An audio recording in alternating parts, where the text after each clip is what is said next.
Did not let you? Nope, nope, I got it. Okay, cool. Okay, awesome. It was updating. Okay, can everyone see the screen there? Yes. Okay. Yep. All right, so sticking points in the Rein contract. I usually talk about contract basics. You know, contract is three things: offer, acceptance, and consideration. That's what makes up a contract legally.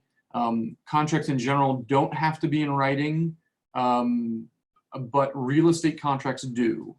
Okay, real estate is considered so important.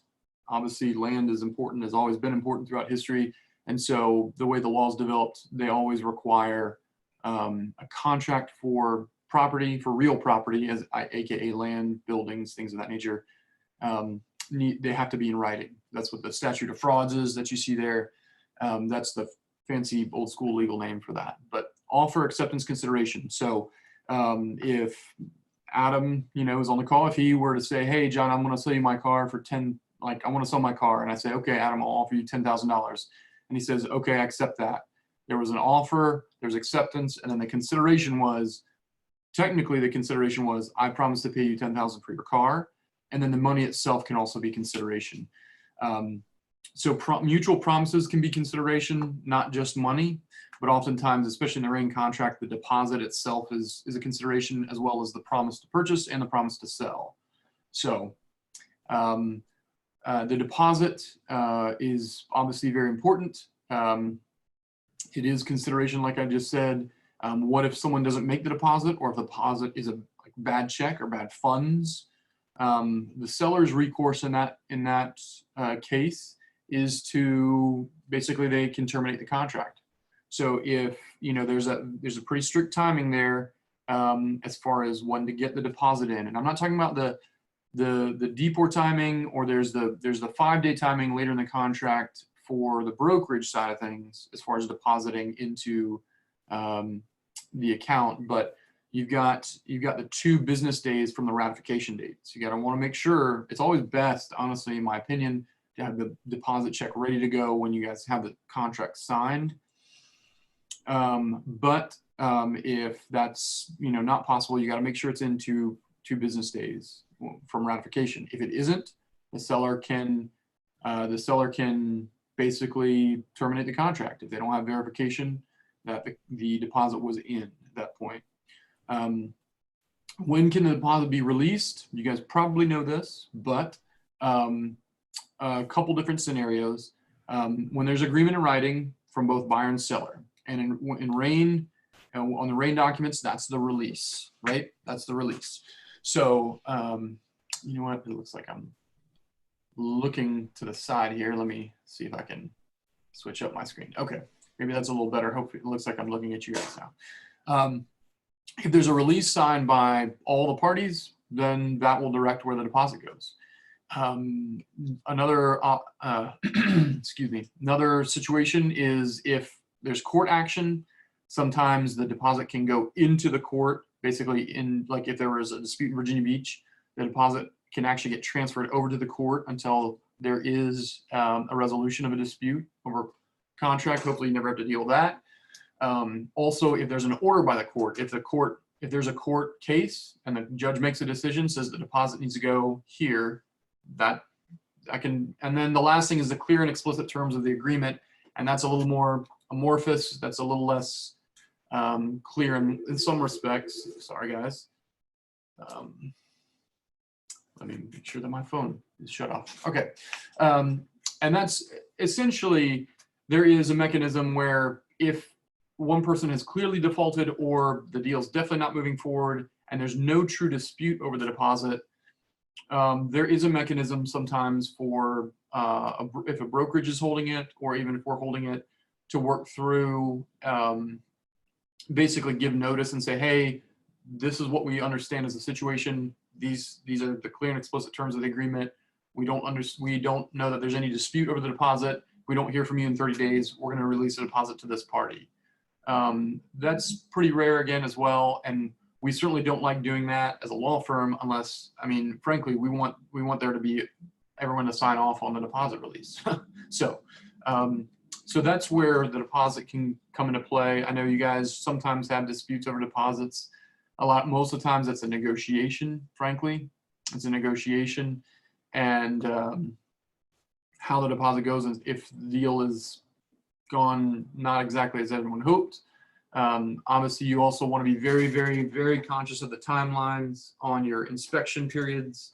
The property inspection contingency addendum is always very important, making sure you're working within those timelines.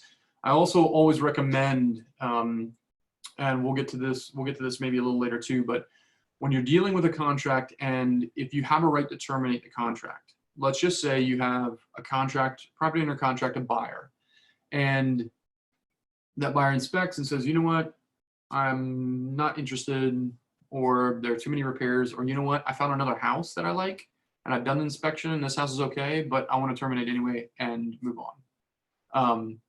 Just so you know, that is valid if you have a property inspection contingency addendum and there is a licensed inspector that does inspection, your buyer has a right to terminate that contract for any reason at all.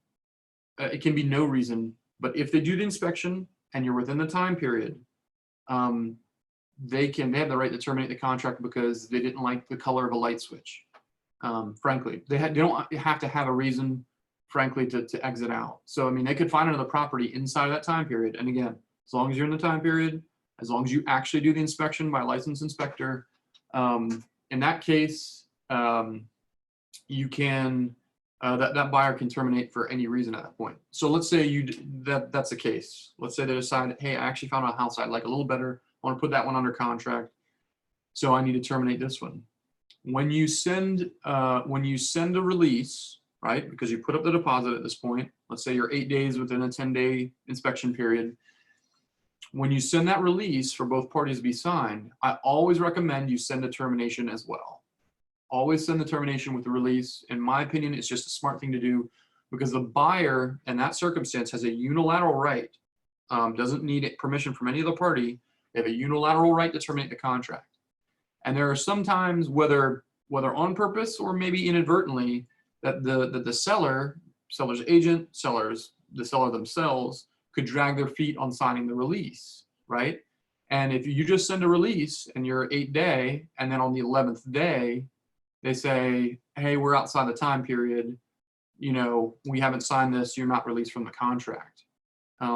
Unfortunately, there are some people who play that games. I'm not saying that argument necessarily works, but there are definitely people who try that, unfortunately. And thankfully, I think that's rare and rare. But if you send the termination with the release, you're saying, hey, we are terminating because we didn't like the property after the inspection, and because we're terminating, here's the release, and everyone needs to sign it. So in that respect, I always encourage you to send the termination and the release at the same time. When your party, and it could be the seller or the buyer, depending on the situation, whenever one party has the right, without the other party's sign off, if they have the right to terminate a contract, always send the termination and the release together. Okay. I don't want to belabor that point, but I did obviously want to mention it, and I'm happy to take some questions on that too. So we talked about the deposit, the escrow agent, we talked about the release, and the release is really always the best way to direct the deposit back out to where it needs to go. So loan denial, very important, often misunderstood, I think, in many respects, and frankly is, again, a little bit amorphous in some ways, but the buyer is obligated to communicate to the seller of a loan denial within 3 days of any communication that they've been denied a loan. Okay.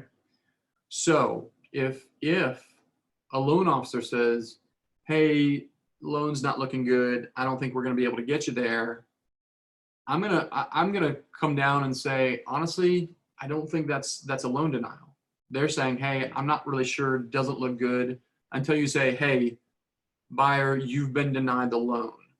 If the loan officer calls the buyer and tells them you've been denied for the loan, from that point, that communication, that buyer, and if you're working with that buyer and you're the buyer's agent, you need to communicate in writing to the seller that, hey, their loan has been denied. Now, here's the tension between the Rein contract and federal regulations for lenders. Lenders can deny a loan, but they're not required to give written notification of that denial within a 3-day period. They're not required to do that. I think if I'm not mistaken, it's about a 30-day period, which they have to actually provide a written denial to that borrower. So we get in this weird tension. So the seller, again, has a right. They can, upon request, they can, as we see here in the Rein contract, they can request the lender's denial notice and any additional documentation confirming the validity of such loan denial, right? Now, that's also dictated, the lender is not going to release any information that they cannot by law. A lot of times the sellers say, well, I want to know what I want to see their financials, or I want to see what the actual denial, or I want to see the, all sorts of things. And the lenders are very, very strictly regulated on confidentiality of personal information, especially financial information. And the lenders are not a party to this agreement as well. I think that's another thing people often forget. Lender is not a party to this contract. So this contract gives the seller a right to communicate and the seller's agent to communicate with the loan officer as far as the buyer and the buyer's agent is concerned, but the lender's not obligated. Lenders do communicate with sellers and sellers agents, essentially sellers agents, just to facilitate the deal as much as they can, but they're not in a place, they're not contractually obligated to talk to them here. They have the permission under this contract for the buyer saying, hey, you have permission to talk to my lender, but that doesn't force the lender to talk to somebody. I think that's, again, just an important thing to consider and to realize. Anyone have any questions on that? Okay. So within 3 days of any communication of denial, but there has to be an actual denial. So make sure there's an actual denial, okay? It's not, hey, it doesn't look good. Hey, I'm not sure. Hey, we might not be able to get you there. This is, hey, you've been denied the loan, okay? What is a bad faith denial, okay? So here's an example. Buyer receives a loan denial and sends a denial letter to seller.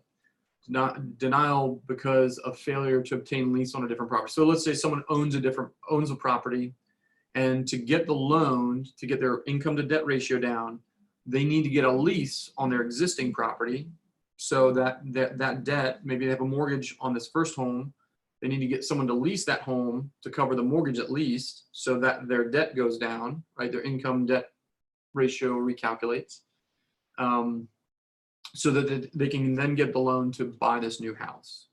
So they say, you didn't get a lease on that other house, we're denying your loan. Okay, I got a loan denial, I want out of the contract. Well, Section 7A is very, very, very important in the contract, and it's not often talked about from my experience, but Section 7A says, unless otherwise specified in this agreement, the contract, buyer represents that neither this agreement nor the financing is dependent or contingent on the sale, settlement, lease, or refinancing of any of other real property. So if the loan is denied that because of the lack of a lease on that other property, that buyer is in breach of this agreement. They're actually in breach of contract at that point. So important to know. Here's another situation. I've talked about this a while back when I did this presentation, but I want to keep hammering this home too, because it's very important. I've run into this multiple times over the last year, seems like. But let's say you have a borrower, a VA borrower, right? Obviously, a lot of our buyers are VA buyers. We know that. They have plenty of money. They're good to go, but their VA eligibility is tied up in another house, maybe in another state. They're selling that other house, okay, to free up their VA eligibility, or they're refinancing that other house to free up their VA eligibility so they can buy this current one. That would fall under Section 7A, because it says a buyer represents that neither this agreement nor the financing is dependent or contingent on the sale, settlement, lease, or refinancing of other real property. The release of VA eligibility from another property to be able to buy the new one, that falls under 7A, okay? So that means if you have to free up VA eligibility, you have to disclose that basically as a contingency for the buyer to buy. And if you get to the closing table, or if you get towards closing and they say, well, we've got to wait for this other property to sell. And they're like, well, you didn't put any contingencies in here for another property to sell. It's like, well, no, it doesn't matter. It wasn't, it's not the financials. They got plenty of money. It's good, it's good, it's good. It's just their VA eligibility. Well, their VA eligibility has to be released from this other loan for them to buy the new house to get the new loan. And if that's the case, that buyer can, and I've been on both sides of that. I've been on both sides of that situation. So just a really important thing to remember, especially with the VA eligibility. Anyone have any questions on that? All right. Here's another case example. And can you guys see the presentation that I have up on the screen? Is it clear? You guys give thumbs up, everybody? Okay. Yes, you're good. All right, great. All right. So the second case example here is there's no contingency, but the buyer desires to use funds from a sale of a residence to fund a purchase. Okay, so again, they want to sell another property to get the money to buy the new one. Okay, buyer does not close on the first property by the settlement date because lack of funds. I'm sorry, so they don't close on the purchase because they don't have the funds because this other property hasn't sold yet. Okay, but then they go and they decide to liquidate other assets. Maybe they sell a car, or maybe they sell some stock, or maybe they just pull some stuff from a retirement account. They find the money in another legitimate way, and we're still within that 10-day window, right? Let's just say it's a normal contract. You got the 10-day window after the settlement date because of loan issues, right? And part of the loan is if you don't bring the money to the table, you don't buy the property. Let's say they're within that 10-day window. They go out, they source the money another way, and then they're able to close on the property.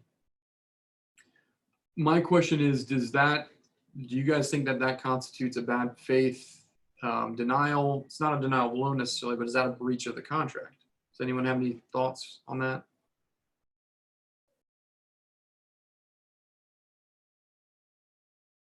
Well, I think what you're saying is it a material breach, right, sir? Mm-hmm. Yeah, Okay. yeah. Is it a breach of the agreement? Is it a breach of contract? If they didn't close by the settlement date, but then they find the money and they're still able to close within that 10 days. Yes. Okay. It is a breach. Why do you think that would be a breach, Adam? Because it was disingenuous that they if they had the ways and the means and they couldn't do it and they could do it and they didn't want to. So. Okay, that's a fair point, but I would actually say that's not a breach because they are still able to perform inside of the timeline of the contract. Okay. And again, you could probably go find another real estate lawyer out there who might disagree with me. We disagree on stuff all the time. I'm gonna argue that they intended to use funds from the sale of another property. That sale didn't happen, but they went out and sourced funds from another place and were able to perform. And again, it wasn't by the settlement date, but you still have that 10-day period to get the loan done, right? I'm going to argue that that's not a breach, and that if they close, they close. And I don't imagine that there's a seller out there who's going to want to kick them to the curb unless they have some cash buyer who's wanting to close in 7 days and it's a whole bunch more money. But that buyer's not going to let that go, and they're not going to have a whole lot of luck, I don't think, in that scenario, frankly. Does that make sense? Makes a lot of sense. Okay. Can I ask a quick question, sir? Sure, Adam, please. If the mortgage lender is at fault because somehow they miscommunicated in the pre-approval letter, and then there is a loan denial when the company finds out, the mortgage company finds out, what happens in that case? Well, that would be, so let me make sure I'm clear. So if the lender denies the buyer a loan because of a lender's mistake, Yep. Is that what you're saying? The mortgage banker and the mortgage company didn't find out about it until too late. They found about it later. So the employee was it was the employee's fault of the mortgage lender and the so what would happen in that case? Is it still a breach of contract because everybody did their due diligence and everything? And let me just say it depends on some certain facts in there, but as you kind of presented that, I would argue that as long as the buyer has pursued in good faith that loan and done everything asked of them by the lender, if it's the lender's mistake and then the lender denies them the loan because of something the lender did not do correctly, that's going to be a hard sell to the seller, to be honest, because that means you're going to have to get the lender to pony up and admit their mistake, which is not always easy to do. But Okay. I mean, the buyer's going to have to fight for that. And I think as long as the buyer has been pursuing in good faith that loan and doing everything that they knew how to do, and we're working off the representations of the lender, you know, I don't, you know, that could devolve into litigation. That could end up in the courts potentially. But I think the buyer, again, if they've been doing everything, if they've been honest, if they've been pursuing the loan in good faith, if they've been providing the documentation the lenders need, if they get it down the road and everything that's been represented to them is, hey, you're good, you're good, you're good. We're working. Oh, wait, we messed up. We can't give you the loan. In that kind of situation, I don't know. I mean, I don't know what the buyer's supposed to, what more they're supposed to do. So I would argue that that would not be a bad faith denial. That would be a good faith denial on the part of the buyer. Now that lender, Wonderful. Thank you. pretty royally screwed up in that situation, but that's, I mean, if you know, if that's the case, but I mean, again, I think that's that buyer, again, you're going to want to make sure that you've got good documentation, good communication, that the buyer has, again, been honest, pursued the loan in good faith, provided what they needed to provide in a timely manner. But I don't know what a buyer's supposed to do in that situation. So I think it's also the seller, it's going to be, like I said, I think that's going to be a tough sell in many respects to the seller in that regard. But anyway, all right, we'll keep going. Good question, Adam. Thanks. Seller representations.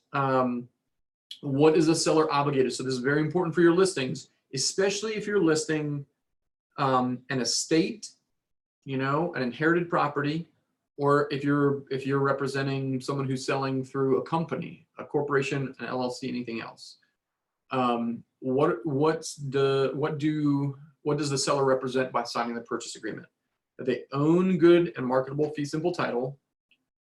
They do not need consent or approval to sell, and they have sufficient cash to close. And that third one's pretty important. So if you've got a seller that's on the edge, right? If they're like, I owe 200 and I'm selling for 230, but my closing costs, or, you know, I know that math might not work, or I'm selling for 220 or 215 and I owe 200, and they're right on that edge of just breaking even. They've got to be able to make sure that they have some cash to bring to the table if they need to, right? If they're breaking even on a normal circumstance and then all of a sudden a $1,500 termite repair comes up, right? In that situation, you know, they got to make sure that, and then all of a sudden the seller has to bring money to the table. It's not most often, but it definitely happens when seller has to bring money to the table. They're representing under the contract that they have money to bring to the table to finalize the closing and to get it done. So that's important. Again, with estate situations, if you have an inherited property, I'm dealing with a deal right now I've been dealing with for almost 2 months because there's a whole big mess about who actually owns the property. There wasn't a will, so we had to do all this research about who owns the property, who inherited the property. You know, is there a long lost relative out there that actually has some interest in the property? Potentially, maybe not. I mean, you've really got to know. Sometimes you can have one sibling who thinks, oh yeah, you know, my siblings were out of the picture. My dad had passed, and then my mom passed, and then I was the one taking care of her, and then she didn't have a will, but I get the property. That's not necessarily the case. There's some very specific things you want to make sure of. It's very important to understand in a estate situation if there is a will, because a will dictate where the property goes. If there is not a will, so that testate, Testate, testate is with a will. Intestate, Intestate, intestate is without a will. So if someone dies intestate, they died without a will.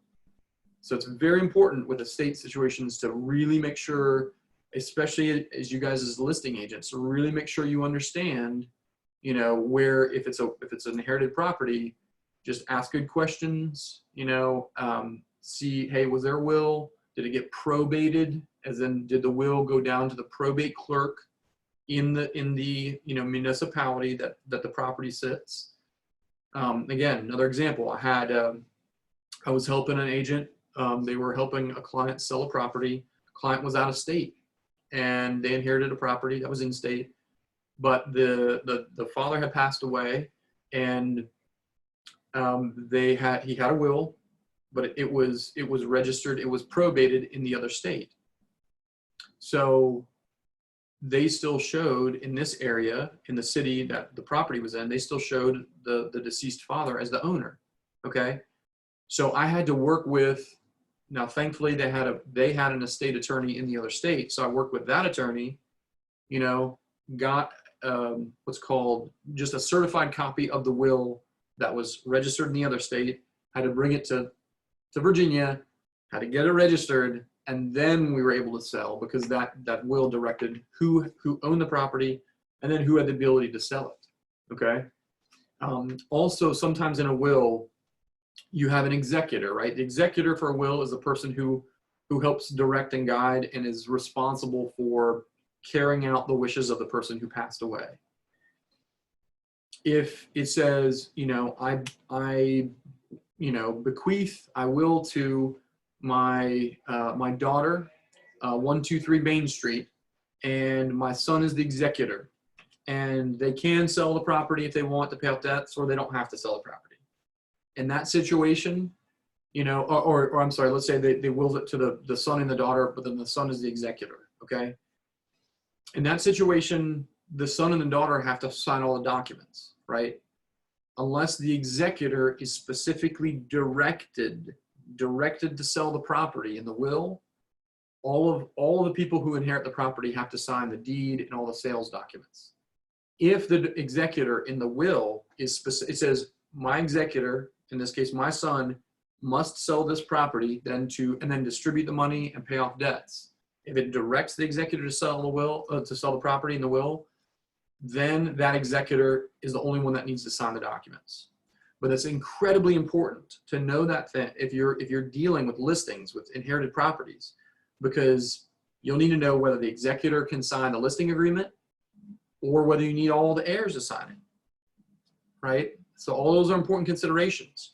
So if you have an executor that signed a listing agreement and then signed a contract, but then the will says, all three of my kids inherit the property, and the executor they can sell, but they don't have to sell.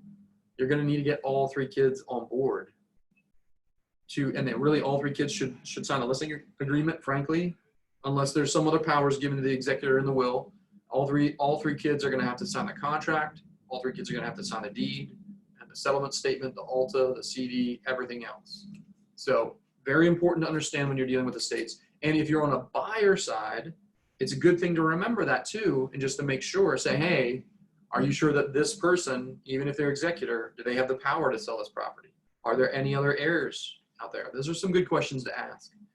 With an LLC, you just need to be able to see the LLC documents. I mean, they're going to say, oh yeah, this person is the manager or the member or whatever, and that's fine. Ultimately, they have to provide the LLC documents to the buyer settlement agent, right? So if let's say you have a buyer that's buying a flipped property. There are a lot of rehabbers and flippers out there, and they're almost always functioning out of an LLC. No problem. Great. Deal with that all the time. Ultimately, they're going to have to provide their LLC documents, right? They're going to have to provide their LLC documents to the buyer settlement agent, because they're not going to be able to issue title insurance, and they're not going to be able to issue either to the lender or to the owner. So they're representing, and again, if you're representing someone who's selling out of LLC, the person signing contract is representing they have the authority, right? There are a few other random situations where sometimes people have to have a court order to sell a property. That's most often we see that with bankruptcy situations, right? We just see that with bankruptcy situations. So yeah, so just be aware. To go back to the first thing I mentioned too, the sufficient cash to close for a seller. Important. If you're doing net sheets, which can be a good service to the sellers, you always want caveat in the net sheets that there's no guarantees, and you always want to make sure you understand this, and you need to be able to go back to reference that too. So if it's someone, especially right on the edge, maybe they're going to make $3,000 to $4,000, but all of a sudden a big PICRA repair comes up, right? that's you know, they've got to weigh that and consider that. And if the picker repairs $5,000 or they reduce the purchase price by $5,000, that all that money goes away and they're gonna have to bring money. So just make sure you're conscious of that and thinking through those things with your sellers and your listings. Okay. Any questions? I went through a whole bunch of information there, but any questions on any of that? All right, we'll keep going. Oh, the PICA, Property Inspection Contingency Addendum. Let me make a suggestion here. Obviously, you have the PICA. The inspector, you guys probably know this by now, but it was a change, if I'm not mistaken, 1 year ago in the Rein contract. You have to have a D4 licensed inspector now inspect the property, right? So if you give them a PICA, if you give them a property inspection contingency addendum, and you have to do the inspection to be able to get back out of the contract if you want, or to give them a picker, obviously. If you have the inspection done, it's got to be a licensed, D4 licensed contractor, right? If you send them a PICRA after you do the if you do the inspection, if you send them a PICRA and say, we want X, Y, and Z done, you have to be able to provide the entire inspection report to the seller, okay? Again, I already talked about the unilateral right to terminate. So if the buyer looks at it, the house is pristine and perfect and clean and clear, and they just say, I found something over here I want better, and you're within the time period, as long as they got that licensed inspector and inspect, they can just terminate. And if they terminate, if your buyer terminates under the PICA and doesn't even give a PICRA over, right, they're not obligated to provide the inspection. Buyer's not obligated to provide the inspection. It's just if you slide a PICRA across the desk to the seller, then you have to provide the inspection. Thomasina, are you with us? Yes, I am. Okay. Do you have any fun stories? I know you always get some good fun stories in relation to this. With the inspection. Yeah. I don't have any off the top of my head. We have a lot of new people on here, so Good. most Okay, of well, them are good. new except for like 3. Hey, Lucy, do you have a story that's happened recently that an agent has told you about? Let me unmute Lucy. Okay. Let's see here. Hey, Lucy, are you unmuted? I'm unmuted. Do you have a story that anyone's had with inspections lately that's pertaining to this? No, just questions, and that John already clarified. Yeah. that If they don't request any repairs, they don't have to give up the inspection. But if you so much as ask for that cracked light switch cover to be repaired, that entire inspection has to be given over, and it's not at the buyer's option at all. That's right. Yeah, I was just trying to think of some crazy stories that have happened along the way. I know a lot of the stories are usually around. So the biggest thing is that, you know, to have a light. Oh, I'll tell you one. I got one. Great. Thanks. So I had to think of a good one. One that no one else would ever have, right? Like it's just so crazy. Okay, so here, I'll tell you the story, John, then you answer it how it should be, and then I'll tell you what happened. So story is the seller has a tank in their yard, and the tank is for fuel, right? So the fuel tank's there. The line is cut to it. It's not in use, and no one tells anybody about it. Well, they come up on it during inspection, of course, and of course they write in for the tank to be removed, okay, by a licensed inspector. And the tank is removed, and actually I have 2 stories, so I'll tell this one first. The tank is removed, and they get an invoice. They see that it was by a licensed person, that it was removed and everything, safe, whatnot, and it closes. Come to find out, the seller removed it under his company's name that was licensed and insured, but not in the field of removing tanks. Did the PICRA specifically say, it said that a licensed contractor will remove the tank? Yes, but not specific to So here's the lesson. Great example, Thomasina. Here's a lesson for everybody on this Zoom call. Please.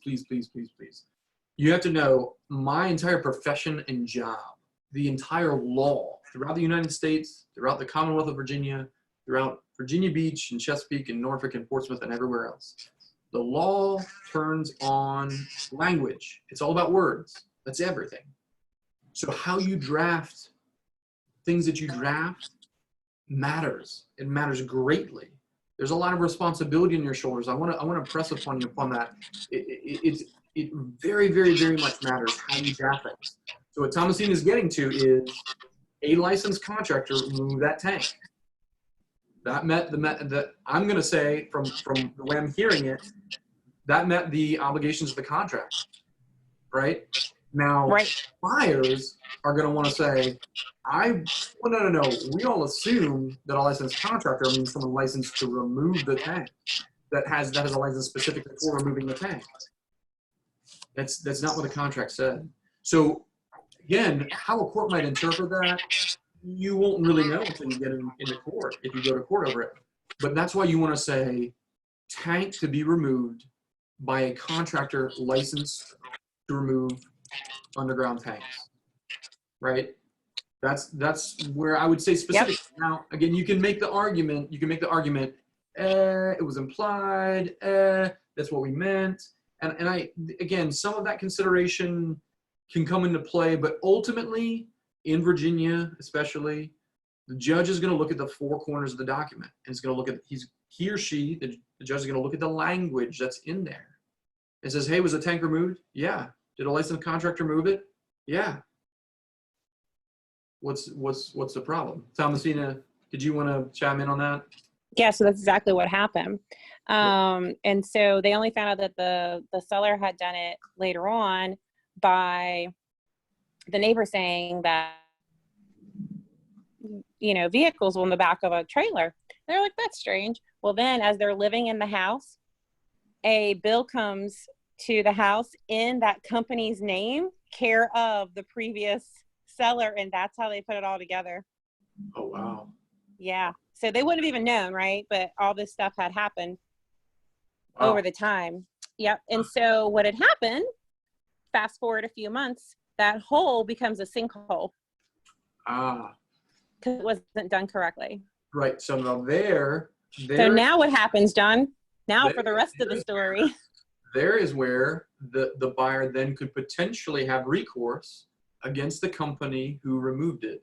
If they did not do it in a workmanlike manner, if they did not do it appropriately or properly, that's where the buyer could then potentially, again, given some facts and circumstances, but the buyer could potentially have a case and say, oh, hey, okay, so you met the letter of the contract, great, but you didn't do it right, and you caused the problem because you did it wrong. Therefore, you're going to come back and either fix it, or I'm going to sue you, and I'm going to get money to have someone else fix it and do it right. Yep. So that's what happened with that as well. Very good. And then same house. This is a heck of a lot of issues. Same house. The PICRA had said to replace all windows. Okay. All. That was how it was written. Replace all windows. Mm-hmm. The windows get replaced except for the windows in the, it's like a, it's almost like a converted garage, but it's not. It's a sunroom with a concrete pad in it. The windows in there do not open or close. They're just like the plexiglass windows, but mm-hmm. they're surrounded in it, right? Those mm-hmm. do not get replaced. So the two agents go back and forth, one determining what all windows are, meaning the whole house, the other one saying those are not truly windows. Hmm. They finally come to an agreement that, okay, fine, those windows do need to be replaced, but what we'll do is, because we're supposed to be closing in 2 days, and we can't because these windows have not been installed, we're going to agree for us to write a check to the company of your choice for X amount of dollars. Okay, so that gets done at closing. Check gets written for, let's say, $11,000 for those windows to ABC Window Company. Yep. Fast forward 2 months. All of a sudden, they find another contractor who's actually going to do it for less. And the new buyers, they want to have the funds redirected to this other company. That agent, because he paid for this amount out of his commission. So at the closing table, it was taken from his commission to go to the person, has to sign off in order for that check to go to a different person, and he blatantly refused. John, your turn. Thomasina, I gotta ask you, are these any agents I work with? No, it's none of the agents you work with. Okay. It happened a while back. It's already done and over with, but Okay, go on. honestly, I don't think, unless there's something else out there, I don't think that agent is obligated to sign off on it. They're not. Correct. That's what happened. But what I would say is that if I were that agent, I would say, well, I had to pay this out of my commission. You want to find someone cheaper to do it? Great, I'll sign off on that, but the balance is coming back to me. Yeah, and they offered that, and he still wouldn't do it. Well, okay. But correct. That's what they had tried. So well, it sounds like that agent was just really, really angry. Yeah. They had to be pretty angry to not get back some money. Yeah. So yeah. But they're not obligated. There's nothing, nothing I know of that obligates them to. And I had the same issue, same story of that last one. It was one of our agents, Jean, poor Jean. She had the seller, she was representing the buyer. The seller had written the check at closing to the buyer's company of choice to do some plumbing repairs. The plumber came out, and even though officially began saying he could do it, the plumber came out and said, I can't do it. Actually, we ran into a problem here. The plumber had already cashed the check, and because it was sent to him, so he already cashed the check, deposited it. He said, I can't do it. And they said, okay, the buyer said, okay, well, refund us the money and we'll find somebody else. Couldn't be done because the seller paid for it to the plumber. So the plumber had to refund it back to the seller. Now we found a way around it, which I'm sure you're going to tell them. Everybody agreed and we were able to move forward, but that has happened now a couple of times with different people. Okay. Yeah. Well, so you're saying, you're asking what I think the way around. Yes. Yeah. You're going to have the same answer of what happened though, but go ahead. Yes. Yeah. So, in that situation, you said the plumber did refund the money to the seller, correct? No, we found a different way around it. They actually all agreed for it to be sent to the seller. The seller can sign something with the buyer to say, hey, yes, we had this, but now we understand this can't happen, so that it's going to be redirected here, and we're all okay. Yeah, we're all okay. But what if that seller didn't want to do that? Yeah, you can honestly, this is just a general contract matter too. Yeah. As long as you're not agreeing to something illegal, you can agree to anything and write it. Yep. As long as that thing that you're agreeing to isn't illegal. So if you get all the parties on the page, you can solve essentially any problem. Yep. Even if it's after. So, this was way after, and obviously. Yep. Now, if they didn't agree, let's say that the seller said, or they couldn't be found, or whatever the case may be, we can't get the approval from the seller, that money would have to go back to that seller, correct? Potentially. Yes, but if that seller just vanished, no longer around, I would probably encourage, it depends on the amount of money that we're talking about here. If it's a decent amount of money. It was $7,000 in this case. That's a decent amount of money. I would probably file a quick suit on behalf of the buyers and have the judge declare, have the plumber with a court and say, hey, here's the situation. Seller is a ghost. Here's what happened. This plumber can't do it. Here's the money. The seller typically needs to sign off, but we've done everything we can do to find them. We've served them at their last known address. We've done everything we can do. Can we get a ruling to say, hey, this money needs to be redirected for the exact same thing, exact same repair? So it's nothing is shifting except who is getting paid to do the work. Right.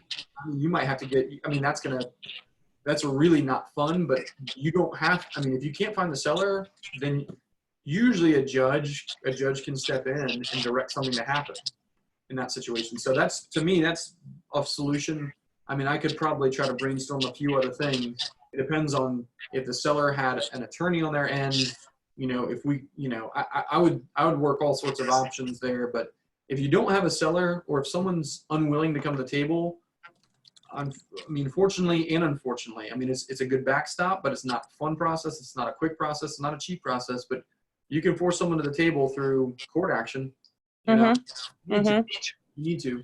So, and again, if the seller just ghosts you, if they're gone, if they're just vanished, no one can find them, that I would absolutely use the courts in that situation. Say, hey, you know, the seller isn't being prejudiced here. If we cannot find them, we've made every effort. We'll advertise, we'll serve them at their last known address. We'll do everything we can do, but really this money can no longer be used. This repair has to be done by the original contractor. This repair has to be done. Can we have the money directed to another contractor of our choice? And I don't see a court having a huge issue with that. Yeah, I don't see one either. Yeah, we were lucky in this one that it worked out, you know, Yeah, but that's great. it definitely wasn't the case in the other one, but this one it did. So those are my two crazy stories about pickers that came off the top of my head. Those are fantastic. Let me make another suggestion on the picker side here. If this is not so much, this is legal in its nature, but this is also just, I think, smart action on the part of an agent. If you have picker repairs that need to be done, you generally want them done before closing, right? You really want to make sure that work is done. I know there are circumstances, and we were just talking about some, where it isn't always possible, or things happen, things come up, okay. But put a timeline on those pick repairs. You can put in your PICRA all picker repairs to be completed within 3 days of the settlement date. Like you want to put a clock on them. I encourage you to do that, just because. And if they can't get it done, just make sure there's good communication with you and the other agent.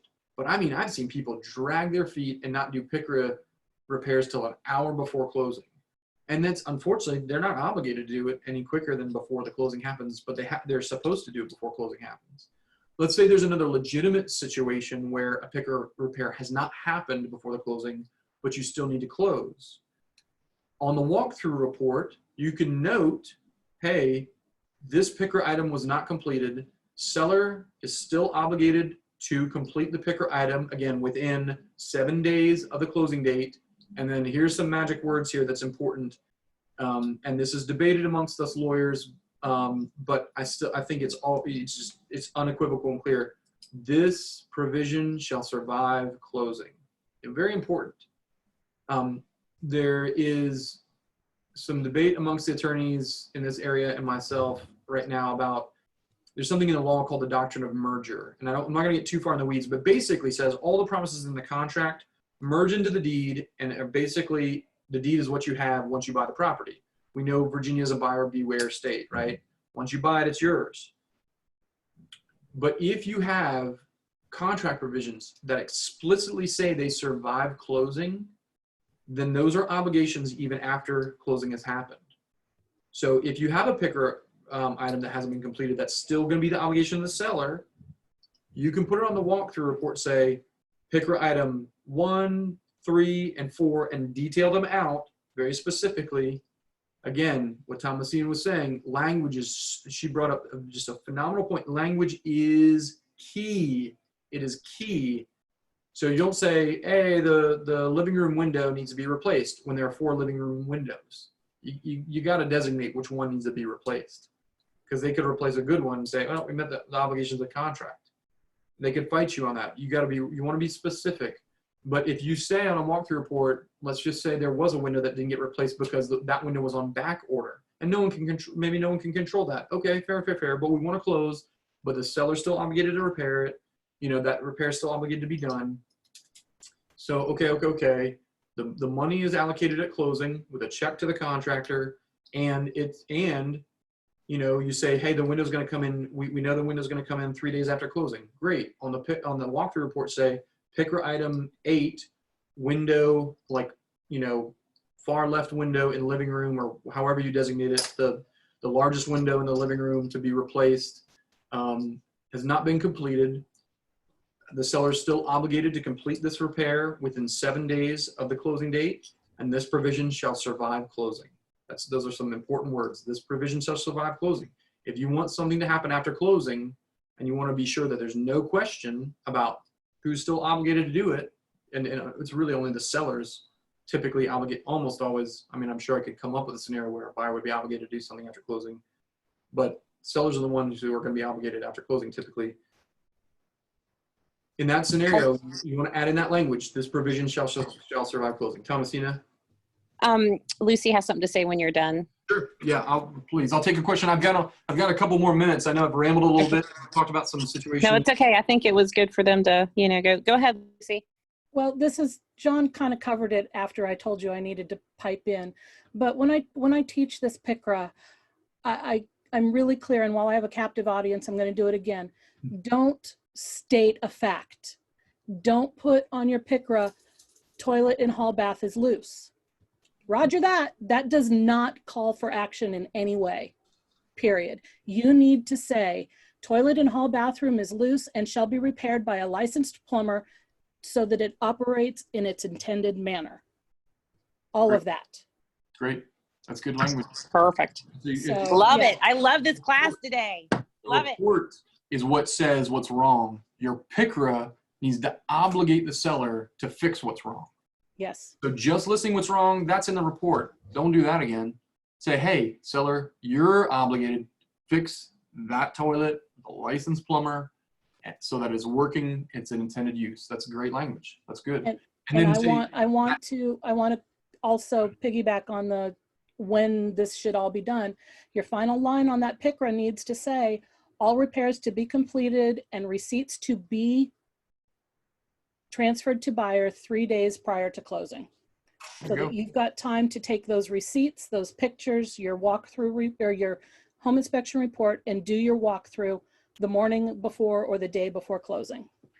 And that's a great point, Lucy. The only slight amendment to that is whether it's a receipt or if it's an invoice that shows up on the ALTA settlement statement.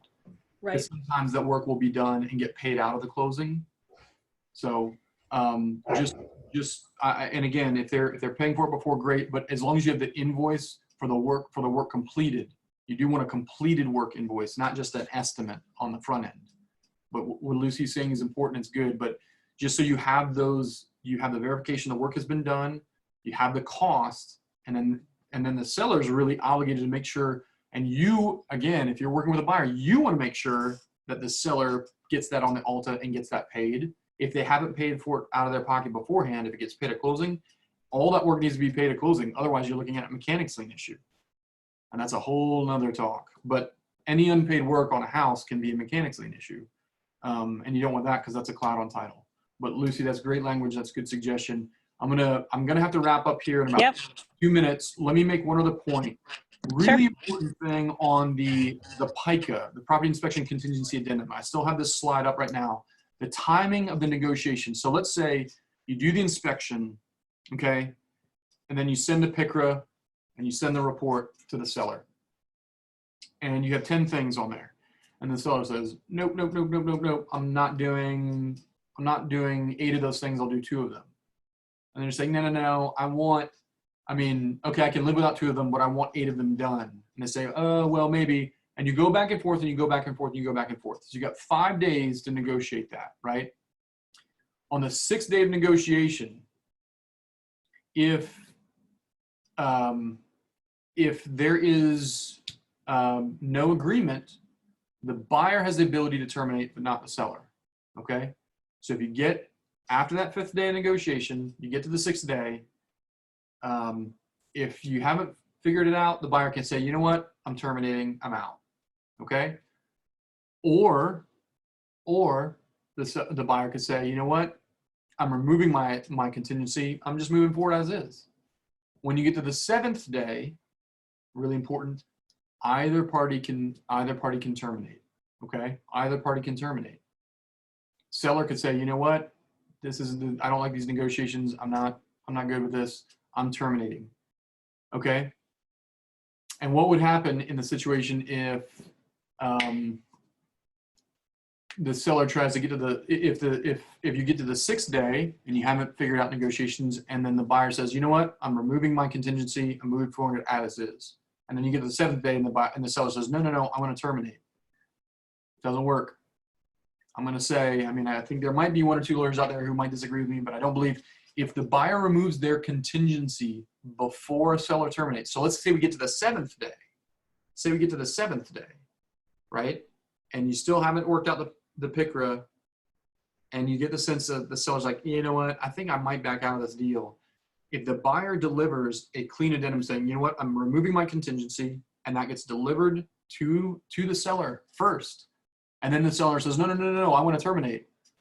If the buyer has removed their contingency before the seller terminates, I'm going to say that the contract is valid and they're moving forward, and the buyer's buying it as is without any repair obligations.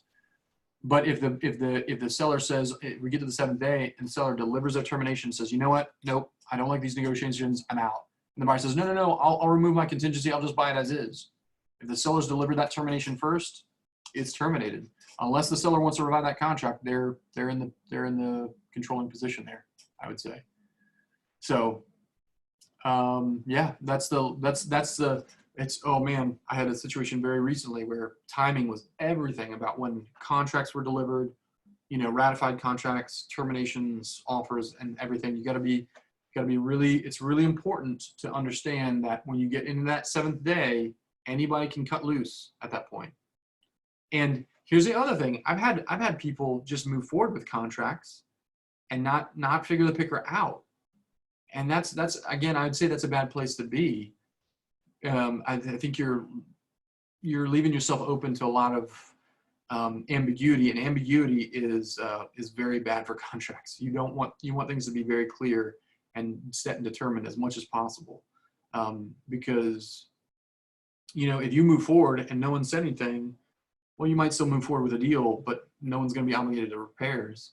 You really want to do your absolute best to make sure you get that. And either the buyer says, you know what, I'll just remove my contingencies. If they don't want to buy the house without repairs done, and the seller is unwilling to sign a PICRA to do certain repairs, the buyer needs to determine whether they're willing to take the house without the repairs or just move on. So let's see. Let me see if there's, yeah. All right. So we talked about some of our own stories, but thank you guys for joining me today. Thanks for having me. It's been great as always. Love working with you guys with our Keller Williams Hilltop. It's phenomenal. I work with a bunch of you guys and hope to work with a bunch more of you. My information's on the screen. You can always reach me at 757-351-1510 is the office number.